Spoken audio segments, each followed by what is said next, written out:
recording. Yeah. Very good. Are we mute?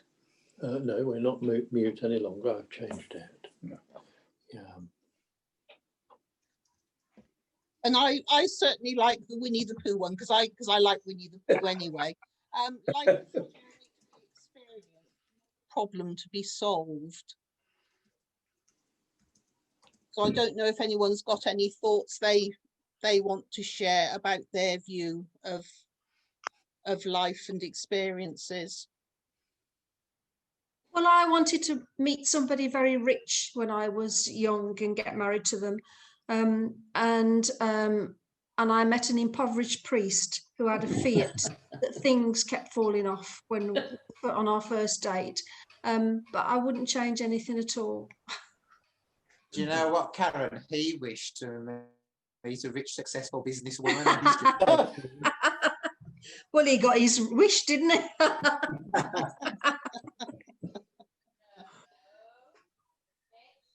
Right, if we move on to the next section, we're going to listen to the first verse of a song that is used a lot in schools, and I'm sure some of you will be very familiar with.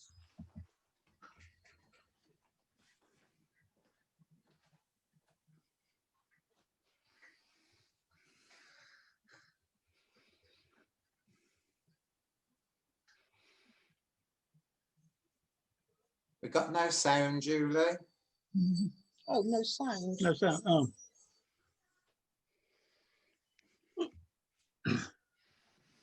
Hey, my technical assistant, I don't know what he's done.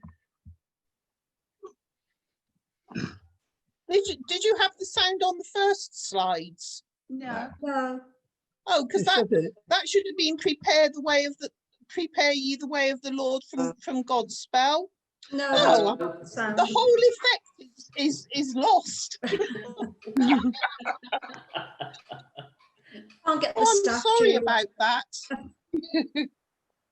Because it worked when we tested it with Father Damien yesterday. The sound didn't. I didn't know there was a soundtrack.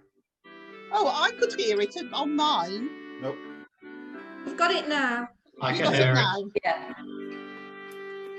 The journey of life may be easy, may be hard, there'll be danger on the way. With Christ at my side, I do battle as I ride, against the foe that will lead me astray. Will you ride, ride, ride with the King of Kings? Will you follow the lead of truth? Will you shout Hosanna to the lowly Son of God, who died for me and you? Everyone's journey in life is individual. And this is true of our Christian journey, I'm sure. What has worked for me would probably not work for anyone else. We all begin from different places. And although the goal to be with God will be the end point, the paths will be very different. Some straight, some with lots of bends, some even going in the other direction. I hope this evening will give us the opportunity. Julie, we're having real sound well, I'm having real sound problems. Yeah, me too. Yeah. You're coming in and out and we're losing about 50 to 60% of what you're saying.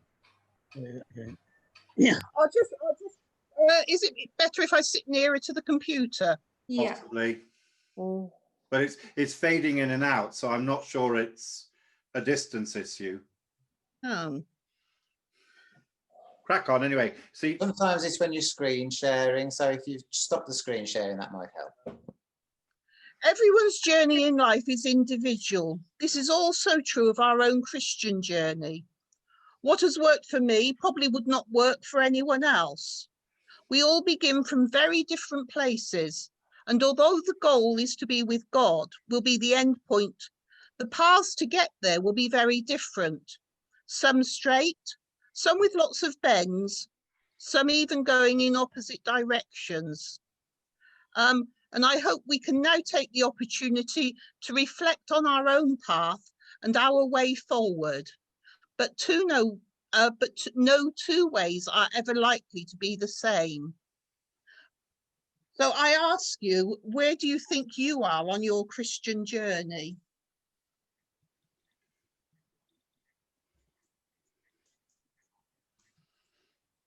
I think it varies. I think it ebbs and flows as you go through life, doesn't it? Sometimes you feel that you're at the start of things, and then you'll have a period where you feel actually you've come a long way and you've made some great strides in your Christian journey. And then there are other times where you can then feel like you've almost gone back to square one. I think it's an evolving journey, isn't it? Where you're as you go around a mountain road and you come round a bend and you think, oh, you're nearly at the end of this mountain road and you're on a long journey, and then you suddenly see that there are another 75 bends in the road ahead of you. And I think it can sometimes feel like that. Good point, Anthony. Yeah. I think we set out at the beginning of this year. I remember very well all the plans that were being made for Easter. It just goes to show, doesn't it, that you can't be sure of anything. And it's all very much a steep learning curve this year in a way perhaps none of us has ever thought of. Yes, it's been a very up and down journey, hasn't it? Yeah. It has been for you, Verity. Well, and for Father Damien, and I don't know whether anybody else. But yours has certainly been a difficult one, hasn't it? Absolutely. Yeah. But I would say, even putting COVID to one side, our journey is still full, as Anthony said, of the twists and turns and the not knowing quite what's round the corner. Yeah. I think there are two distinct things here, aren't there? And I think we need to be careful that we don't confuse our Christian journey with our life journey. So some people who are on the call today have had very difficult life journeys this year, but actually their Christian journey may have been something which has been fulfilling and actually a lot more positive and helped them through it. I know certainly I feel like I've been on a bit of a developmental Christian journey this year in the way that it's helped sustain me through some of the difficulties. I think as a general theme, it's a bit like climbing a mountain, and when you climb the steep bits, it's really hard work, but then you look around and you see how far you've come. It's often in the times of adversity that we grow most. It just doesn't feel like it at the time. And maybe one of the difficulties is that we plan or have ideas about the way our journey will go. But of course, we are all of us hostages to circumstance and perhaps to grace and to the unforeseen things which beset us every day, sometimes trivial, sometimes serious. And our lives become reactive to those things. And so the idea that we can somehow plot our way through life is the sort of illusion you have maybe in your late teens, early 20s, but it's simply not, you know, it's not remotely practical when you stop and you look back. How could I possibly have plotted to get to where I am now? Just could not have happened without an awful lot of outside influence.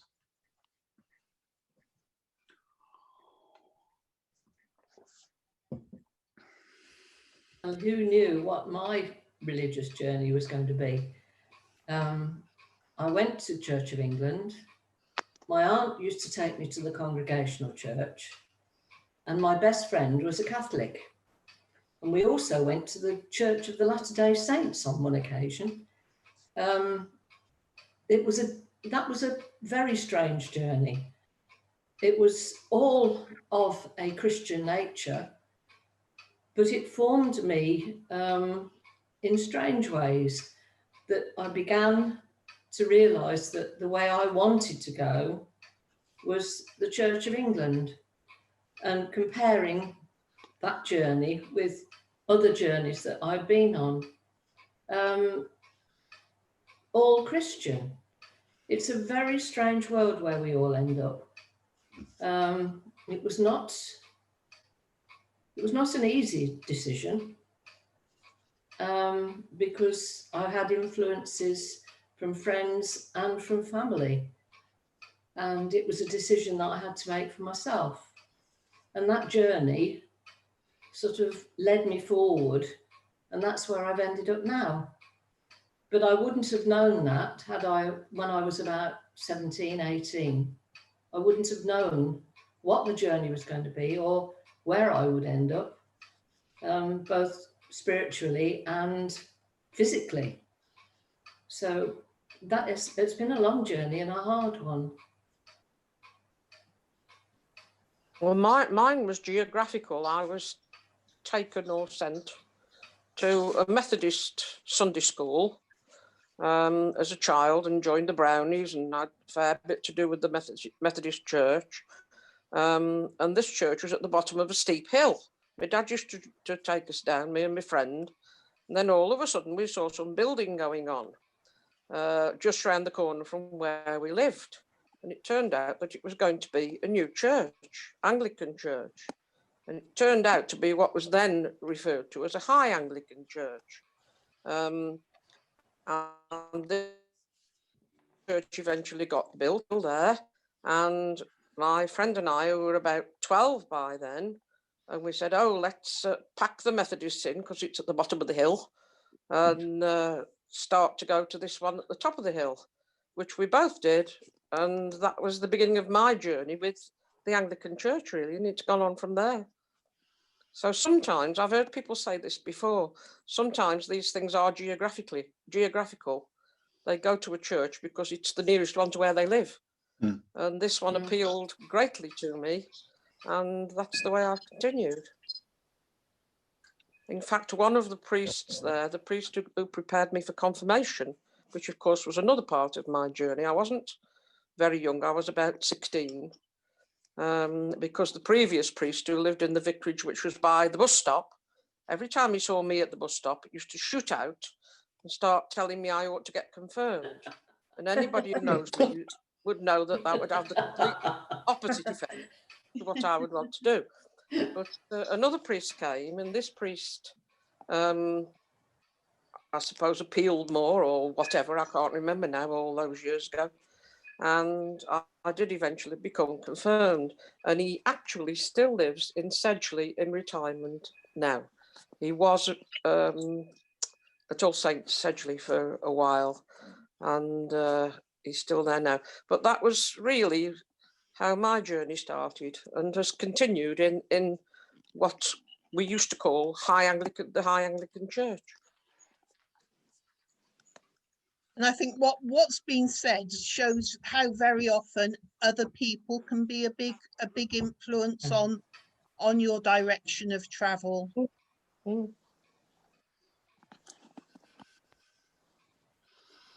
It's interesting what you mentioned about geography, because I've done a lot of moving around these past few months, and with everything else going on, my Christian journey has had lots of ebbs and flows. I think one of the great misconceptions some people have is that clergy have they're immune to any struggles, which that's quite clearly not the case. I'm glad that I'm on a bit of a high at the moment. Recently ordained, getting to know everybody in the parishes. Prayer life is really, really active at the moment. And so my Christian journey, it seems to be on an upward direction, but one thing I always have to be mindful of is not to be complacent, but either as well. I do know that there'll be struggles along the way. Coming to Wolverhampton, I thought would be a struggle. It's not a place I've been familiar with. Yes, my grandmother was born in Briley Hill, so Black Country gal. But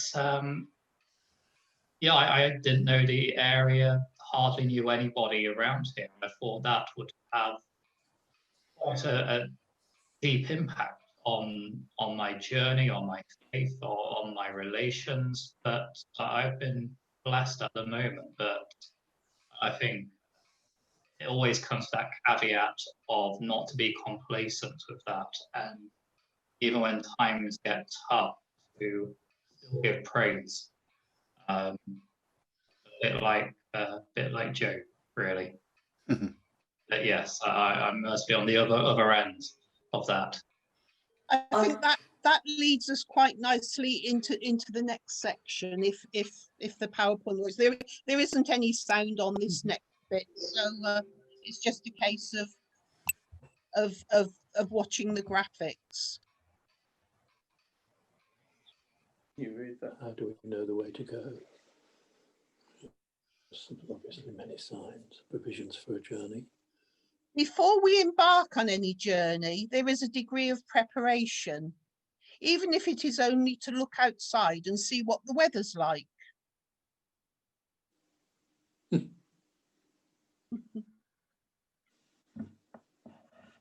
So I would now like to ask you, what do you think we need for our Christian journey? What can sustain us?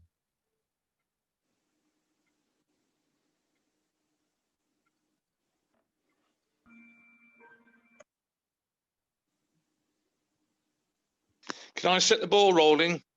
Yes, carry on. I think one thing that is important to remember is that we don't make our journey alone. We make it with the church. In other words, with other Christians. And that can be a great source of hope and encouragement that we're in the company of others making the same journey. End of transmission. The support is very important. And especially if there are times when you don't feel comfortable in your spiritual skin. I mean, like Father Ross, I came here from Northamptonshire, well, Bedfordshire, and I felt very alone. And it wasn't long before I joined Holy Trinity, and mostly because my daughter was christened here. And that's when I began, if you want to put it that way, my second life in Christianity.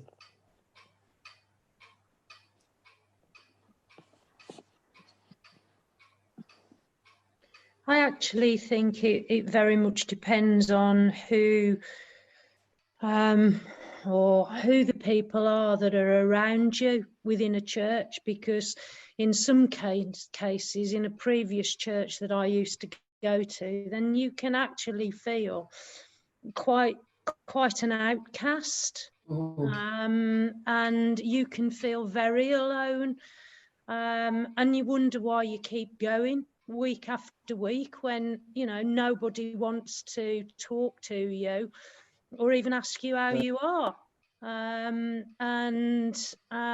Especially if that's the vicar as well that's doing that and not engaging with you, and you do wonder why you keep going.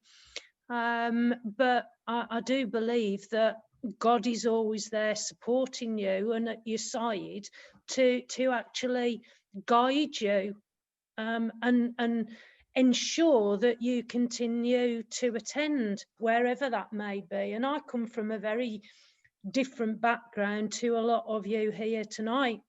You know, I'd got a father that was Welsh, Baptist chapel, and a mother that went to St. Peter's and was confirmed aged 11. And you know, you look into what's happened in your family and you see what the backgrounds are. A very Catholic grandparent side. On one side of the grandparents, on the other side, they were Jewish, hence the nose. You can all have a laugh, yeah. You know, looking into the family tree, then what's always pulled me and and encouraged me to attend is the Catholic side of the family from Ireland. And back in my late 20s, I was very involved with the Jumbulants. Some of you may know the Jumbulants, the coach converted into an ambulance for sick people to go to Lourdes. And I used to frequently go to Lourdes as the nurse on the coach. And I did very, very nearly at that stage convert to become a Catholic, but didn't. Got married and continued in the Church of England. So, you know, when you look at your family history, I do think there's something there that draws you along. And then I found out that all my dad's side of the family were all from northern France and the Huguenots, and came over to Wales with the Huguenots. So it's even more twisted and convoluted, I guess. But along the way, I do believe that God is always there at your side, supporting you and encouraging you. And I said last week, I don't anticipate, I don't look forward to anything, because if I do, I know that something might well happen along the way.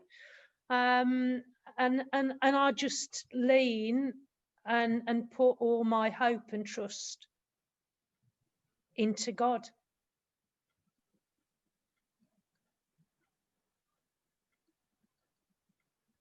That's a fascinating way round of thinking of it.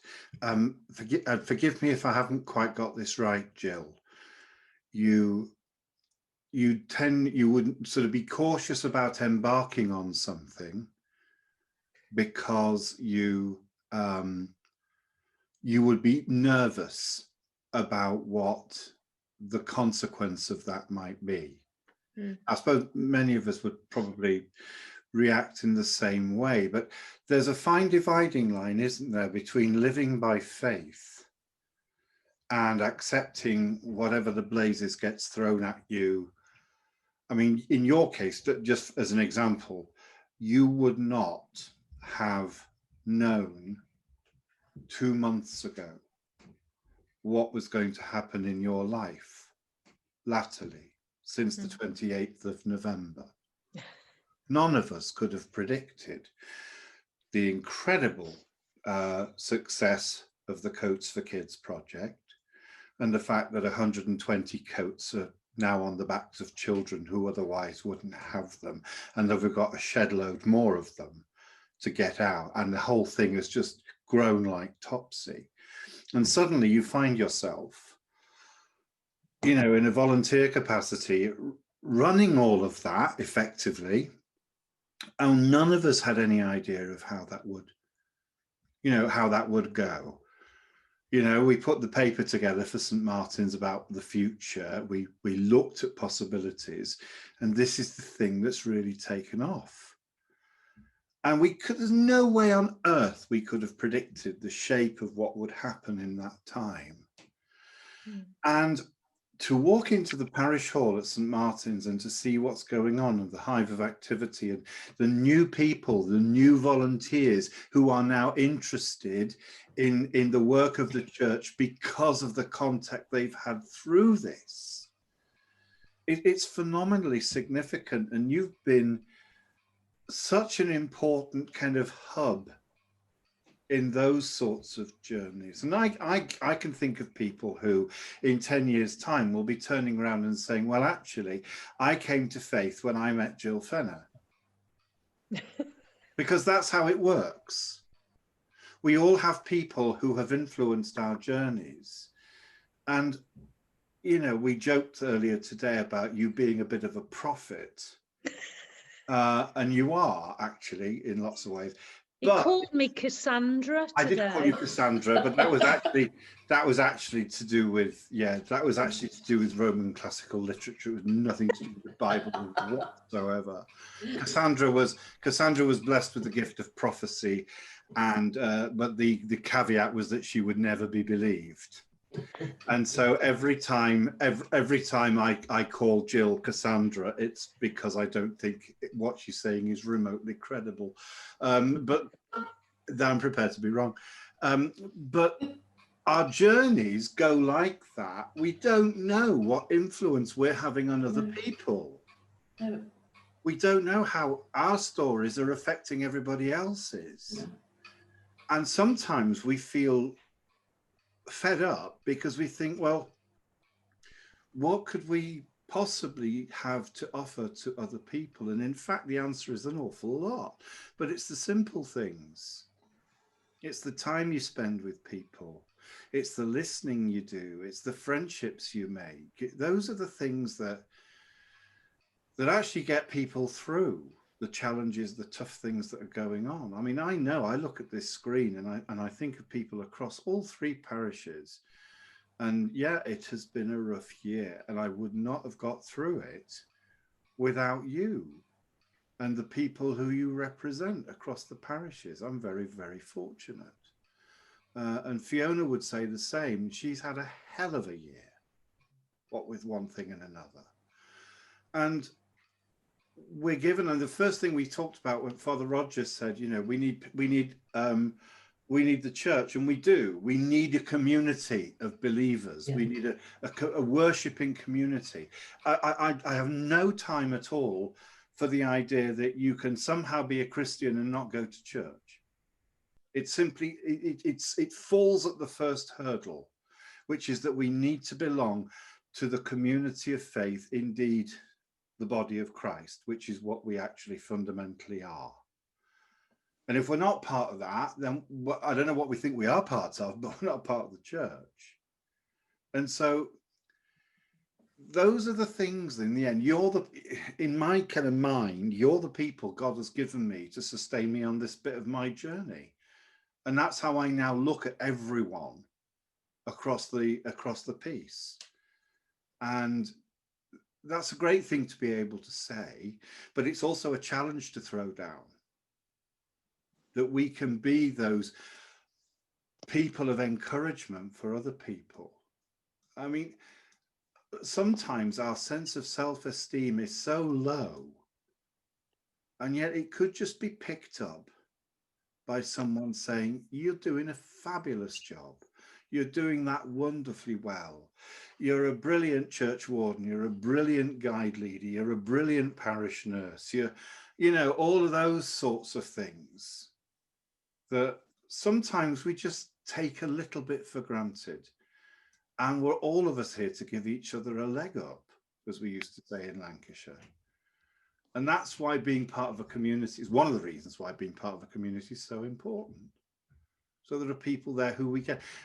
The idea that you could sit in a church pew for 45 years and not talk to the person next to you is just absolute anathema. And I don't think it would remotely happen in any of our parishes, apart from anything else, because we're all so nosy.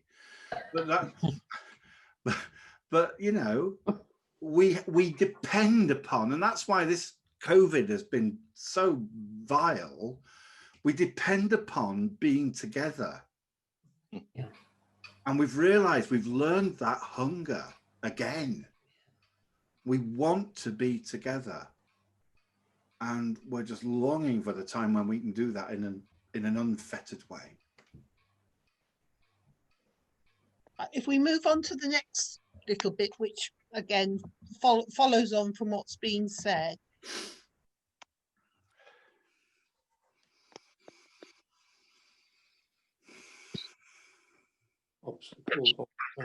Even the shortest journey, we may encounter obstacles, and here's some of the things we perhaps encounter on our journey anywhere.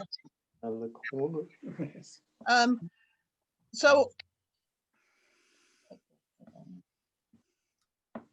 if I can just ask, perhaps, what obstacles have you encountered on your Christian journey?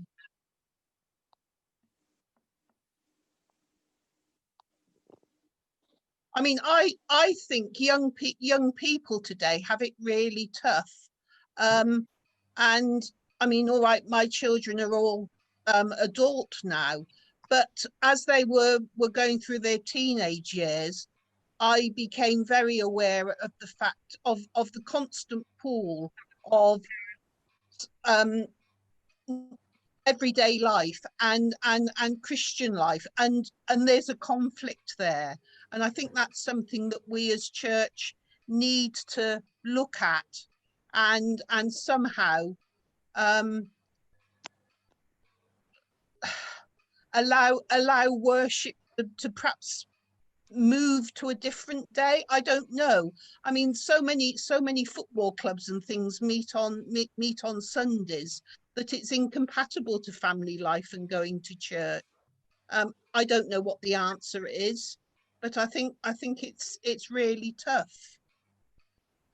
Well, so many parents now work, and the only time they have, maybe if they do a 6-day week, would be on a Sunday, and they like to spend it with the family. It's not, I mean, I've been trying for years to get our guides to come to church. We've tried everything, but it's the parents who need to get them up normally to get them to church, and it's a difficult one. I mean, Father Damien knows we've tried everything. We've tried bribery, we've even tried corruption, but we still haven't made it. And I mean, we get the odd 2 or 3, and we have, or had before COVID, a full unit of 22. And but if we had 4 girls who came, quite often it was the leaders who outnumbered the girls. And it is an extremely difficult one, and especially if their parents aren't or haven't ever been churchgoers. I mean, we are Third Cosley Holy Trinity guides, but that Holy Trinity in the title doesn't actually transport or transmit any loyalty as far as the girls are concerned. No, that's the wrong word. It doesn't mean anything to them. So if anybody's got any suggestions how we can get them to church, I should be very grateful. Threats and force is usually quite good. We've tried that. Tried that. No, I have the same issue with my brownies and guides when we have church parades and stuff. We get very little girls coming as well, so you're not the only unit that has the issue. Oh, I know we're not. Yeah. I know it's general across the board. It is. The best one we have, the best attended one we have, is usually the remembrance service. Yes. And that is, the parents regard that as important. So, and of course it starts later. It's not 9:30, it's 11:15 at the Legion. And that is, again, makes a big difference. It's the time. I think that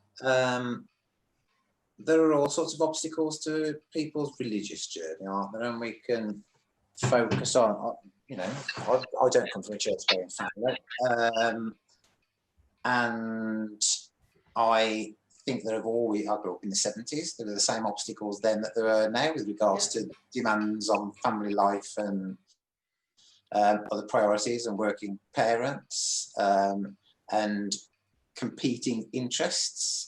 And I think probably some of the challenges that you're talking about is, you know, that's not necessarily our spiritual journey. They're challenges that are reflecting the position of the church and the challenge for the churches and its place in society as a whole. There's a general apathy, isn't there? It's not towards church. That at one time, if people didn't go to church, there was a bit of an underlying respect for religion and for church. But I think over the years that has declined, and as a consequence of that, then we see that lack of any sort of reasoning from a parent as to why they would send their children to something. You know, I came to the church to go to Sunday school, and it wasn't just that because I was, as I say, I came from a family that didn't go to church, but it was the done thing then to send your children to Sunday school. And most of the kids on the estate went to Sunday school, whether they were the goody kids or whether they were the tearaway kids. Likewise, the scouts, likewise the guides, the boys' brigade, the girls' brigade. And I think it's reflecting general changes in society. But I think there are all sorts of conversations that you can get into about people's perception of hurdles. And I think some of the things that we've talked about already, about seeing the witness of other people, like the great work that Gillian's doing, is the sort of thing that can help overcome those hurdles and overcome those barriers. It's called witness. To realise that actually you don't have to be holier than thou to go to church, and you're not somebody who's set aside, you're not any better than anybody else. Quite often here people criticise, won't you, and say, well, but you know better because you go to church, you ought to know better than that, or you just because you go to church doesn't make you a better person than anybody else, does it? So I think there are all sorts of challenges around society's perception of the church and of people who go to church and what religion is that can act as barriers. But there is a lot of witness in everyday life that, if we can make it plain to people, can help to overcome some of those barriers. I think it's much deeper than that as well, Anthony. I agree with everything you've said, but I'm a school governor of a first school, and having dealt with some of the parents at the school, I'm horrified, absolutely horrified by the lack of knowledge, and we're a church school, of the parents' knowledge of anything to do with faith. They just haven't got any clue about, and I think that's a growing concern. I think that how you get that knowledge or that desire for faith, or that link into faith, or whatever, you know, it has to start with children, with their parents, and I mean, you know, I've sat in meetings where parents have said, well, I really don't understand anything about it. You know, it's like, you know, it's alien to me, because they've got just no knowledge at all, and I don't know where you start from that. No, not me. It's not all about children, though, is it? And I think that's important to remember. We're digressing a little bit here, aren't we? But I don't think you're ever going to, this idea that we're ever going to grow the church and fill the pews by bringing in necessarily children who will then stick all the way through their life. I don't know if there's any evidence that that is actually the case. I think it's just as valuable to get a new member who's 80 as a new member who's 8 or 18. I think we have to be careful that we don't just, you know, follow society and think only the young are important. Yeah, but my point is that if there is no basis of faith at all, if there's no knowledge of faith, if it's completely cut out, what brings you in later life? I know exactly what Karen means, because I was a governor at Hill Avenue for a long time. And yes, I know, I'm with you, Karen. I know exactly what you're saying. The trouble with our school, though, they leave when they're 9, don't they? They leave St Paul's when they're 9. And I think, you know, that's a big problem as well. Whereas before, they left us 11, because one of my boys left us 11, and they did come to church more then than they do now. I mean, we hardly get any children in the church now, do we? No. I'd be really interested, and I'm sorry to put you on the spot, Bryony, but I would be really interested to hear your account in all of this, given that you've said previously that you didn't have the opportunities to explore faith when you were younger, and you're now, as an adult, coming to sort of that sense of exploration. How do you reflect on the conversation that you're hearing at the moment, and where does your story kind of slot into all of that? I completely agree. Like, I mean, when I was little, my nan and granddad were always religious, and obviously came to Holy Trinity, and my auntie. Sam came to Holy Trinity as well.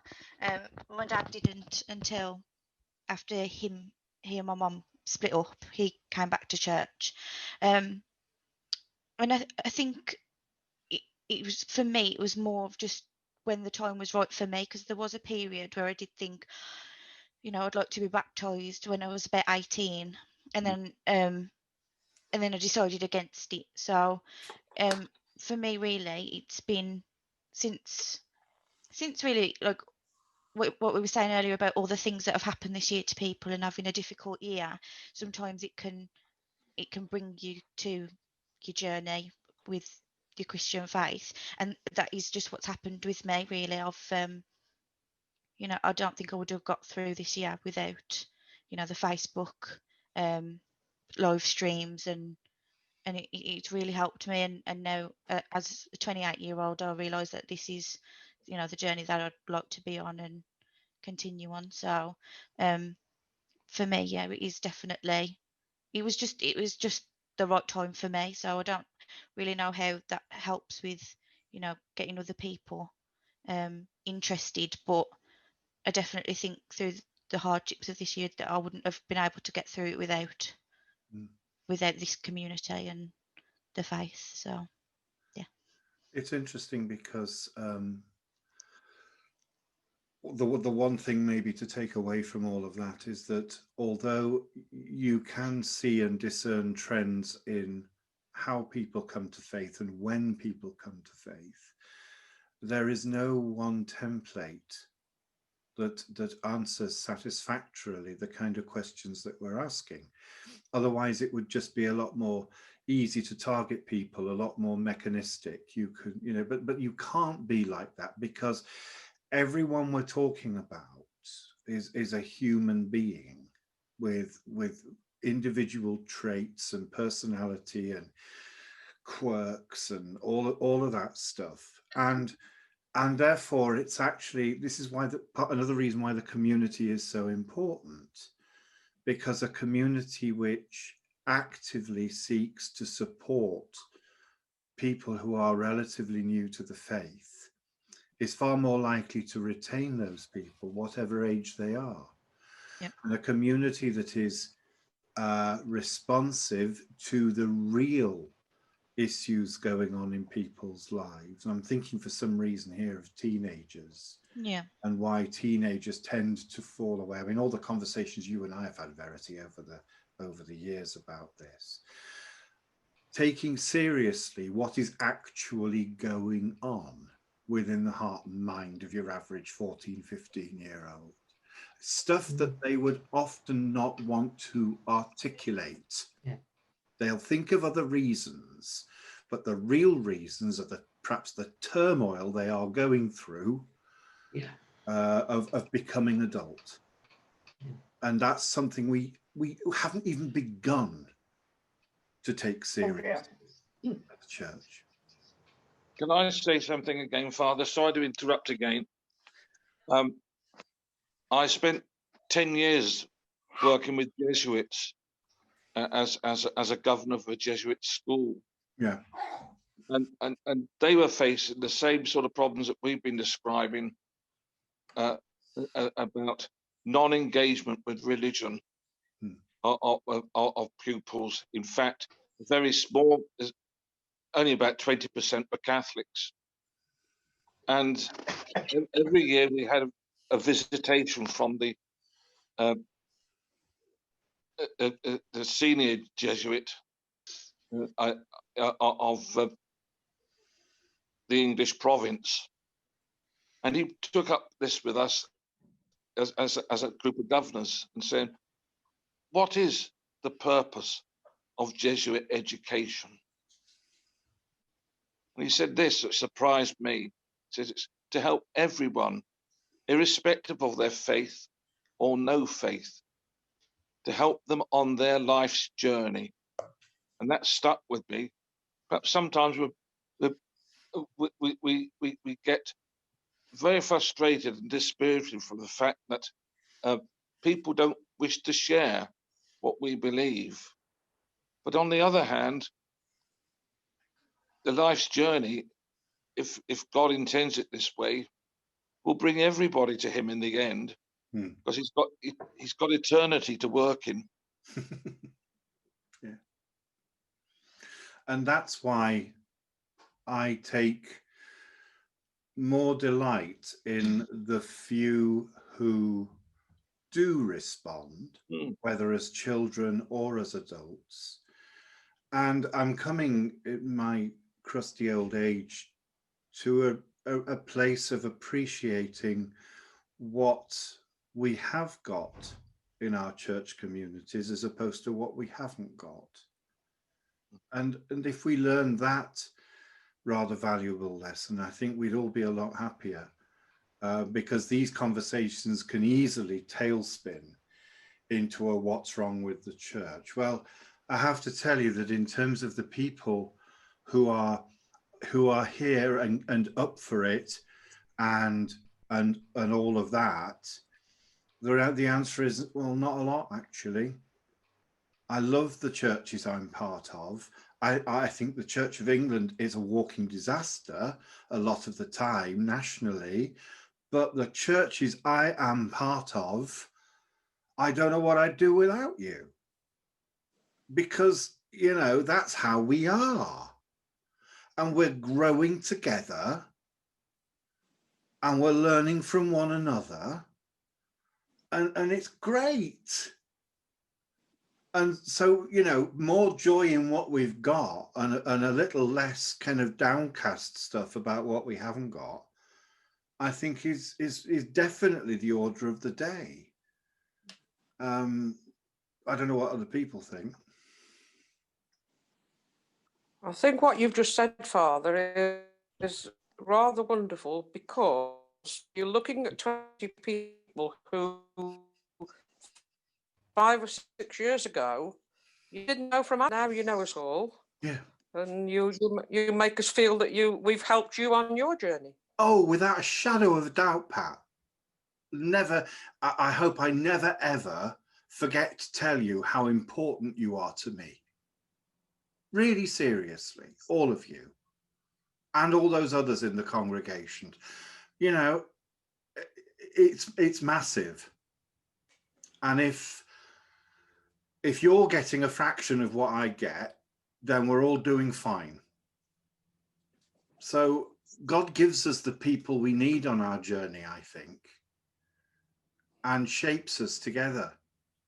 And that's why actually the church, the local church, is so utterly miraculous.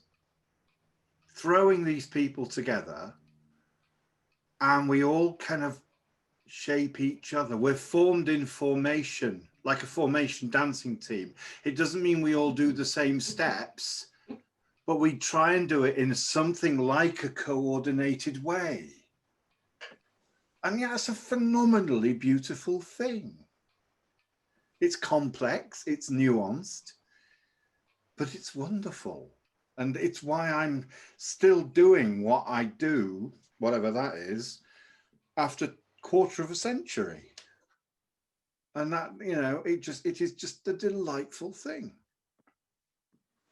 What Father Roger just said about whoever you meet in your everyday life, you don't know whether they have a religion or not. And that's part of what we do as parish nurses. Sure. You work with people who have a faith or don't have a faith, because you never know who you might meet along that way. Yes. And be able to nurture them as well as the Lord nurturing them and supporting them in whatever you do. So whatever you do, however down you feel, a smile on your face and a hello to someone may be all that's actually needed. Yeah.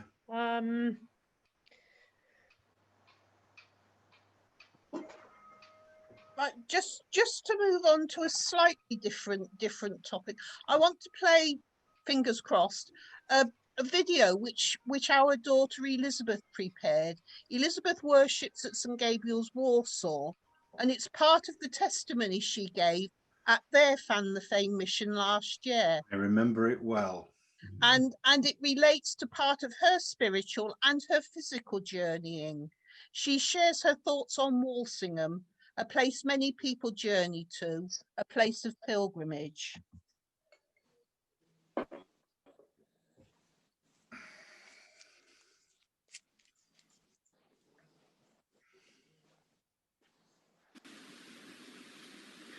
Walsingham is a major part of my Christian life, with visits there as often as I can. As a family, we attended the National Pilgrimage every year. My early memories of that was being bundled into the car in the early hours of the morning and then trying to find somewhere dry to eat lunch after the Mass. As I've got older, I've actively joined in visits to Walsingham, both as a group and sometimes travelling by myself to join organised events. There is something special about Walsingham, a place where I can feel at peace and can spend time away from the stresses and strains of life and regroup and become closer to God. Church can be a lonely place for young people if there are no other people of a similar age. You can feel isolated and feel there is no one else your age who have the same beliefs. But Walsingham shows that this is not the case. When I moved back to Birmingham after going to university, I became involved with some of the youth work run by Father Crane. Through this, I built links with the King's Standing churches and became a youth leader for their yearly pilgrimage to the Walsingham Youth Pilgrimage, and what an experience that was. By this stage, it had expanded hugely from when I went to my teenage years, where it is based at the Roman Catholic Shrine, and it is now run in a big top on a farmer's field just outside the village. The first service in the evening of the first day. What an experience! 600 plus young people, aged 11 to 18, plus all of the adult leaders in the big top worshipping together, led by the wonderful Catholic group band CJM. You then realise that you are not alone, and there are hundreds of young people doing the same as you, week in, week out, across the country and the world. There was a contingent from Sweden who had made the trip to Walsingham. The week was spine-tingling. The day would start with Bible study, followed by the daily Mass, afternoon activities and an evening worship session. The most amazing experience was a Tuesday evening where there had been a joyous and very loud candlelit procession of Our Lady down the Holy Mile to the Anglican shrine. And as the pilgrims passed through the Brandy Gate into the shrine grounds, silence descended as we all knelt in front of the Blessed Sacrament for benediction. There are no words to describe this scene. You really have to experience it to understand the power of hundreds of teenagers worshipping and praying together in silence. At the end of the week, young people who were 18 or over were encouraged to consider applying to join the ministry team or student team for the following year's pilgrimage. And that is what I did, and got accepted to be part of the ministry, and what a privilege that was. You go to Walsingham the week before the pilgrimage starts to meet with 9 other people to plan and organise the specifics of the event. You are led for the week by the priests and education team of the shrine. This year was the last year for both Father Philip North and Barnes. Under their guidance, we planned prayer stations, dramas to be performed at the various services, made videos of dramatisations of Bible readings, and planned and rehearsed the introductory dance. Then comes the big day, the start of the pilgrimage. The ministry team are the face of the pilgrimage. There is always anticipations from the pilgrims about who will be on the team and what colour t-shirts we will all have. Being on the ministry team was such a privilege. One of the things which sticks in my mind was on the Wednesday night there was an all-night vigil in front of the Blessed Sacrament. This started with the very lively songs of praise, but again the mood soon changed.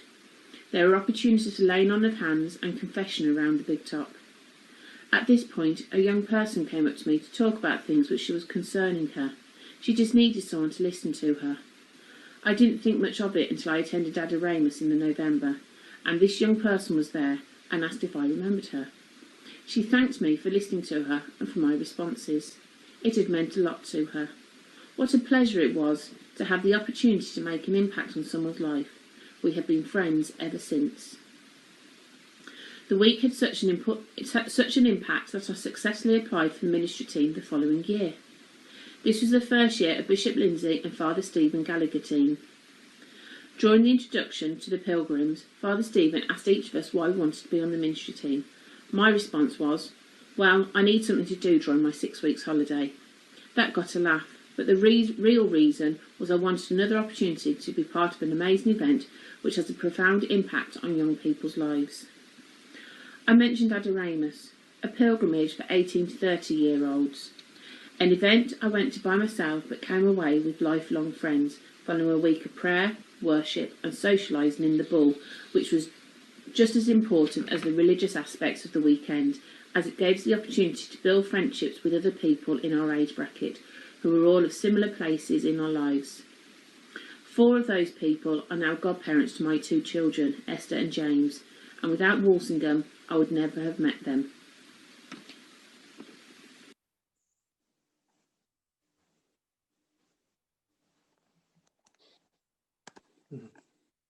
I just think that just puts a different aspect on it, and the fact that there are young people within the church. We may not see many of them in our locality, but obviously through using various links, it is possible to link people up, and it's worked within our family, not only with Elizabeth. And I think we just have to look for the opportunities that are there. I think, Julie, that's brilliant. I just would say, what opportunities are we giving to people to catch the faith if they're not of any church connection? And that's what worries me for the future.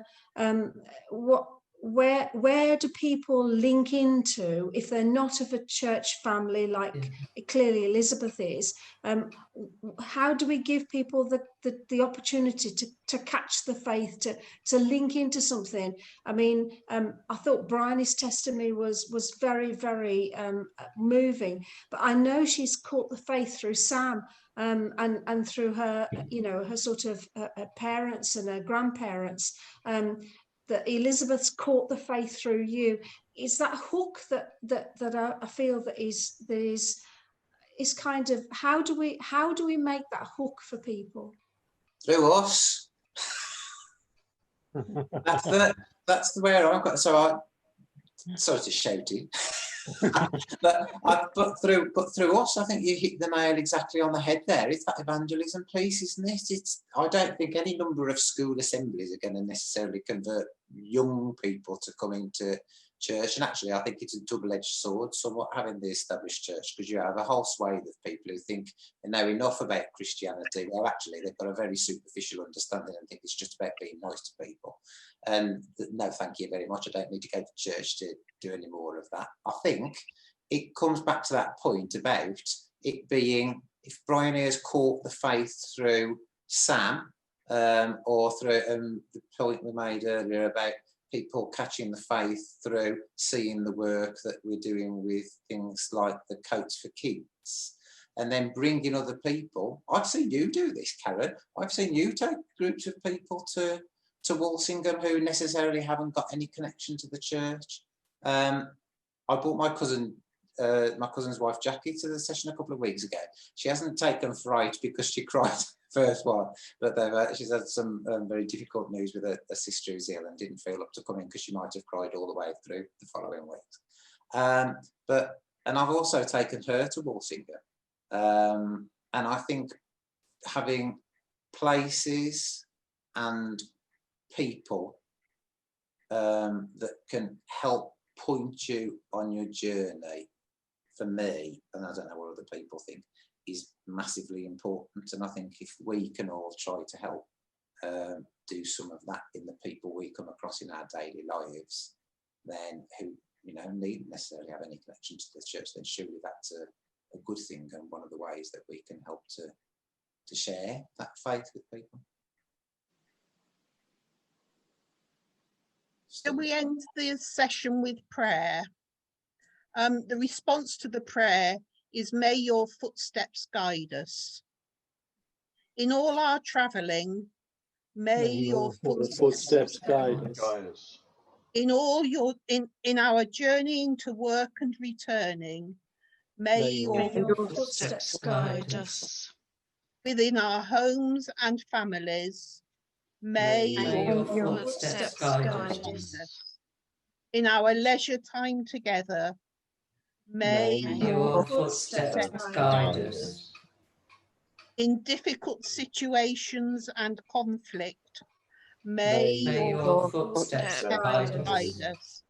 As we stumble on the way, may May your your footsteps footsteps guide us. guide us. In the travelling of our faith, may your Your footsteps footsteps guide guide us. us. And if we end with saying the grace together, the grace Grace of of our our Lord Lord Jesus Jesus Christ, Christ, The the love love of of God God, and and the the fellowship fellowship of of the the Holy Holy Spirit Spirit be with be us with with us us all, all, evermore. and evermore. Amen. Amen. Thank you, everybody. Thank you, Julie. Thank you, Julie. Julie. Thank you. Thank you. Bye. Thanks. Bye. Bye, everybody. Bye all. Bye. Bye. Bye.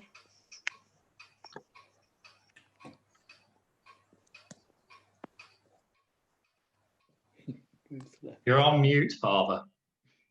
Really? Not now, I'm not. And that's it, 'cause I'm going to hold you hostage for the remainder of the evening. Next week, last session before Christmas. So just because it's close to Christmas, no excuses. Sort your lives out. And and I look forward to seeing you. Father Roger, I'll send you a link one every day. I think just to be absolutely clear about that. Yes. Okay. Seriously, folks, thank you. And thanks again, Julie and Robin. And Thank look you. forward to seeing you all next week. All right. Bye. Thank you. Bye for now. Bye. Bye.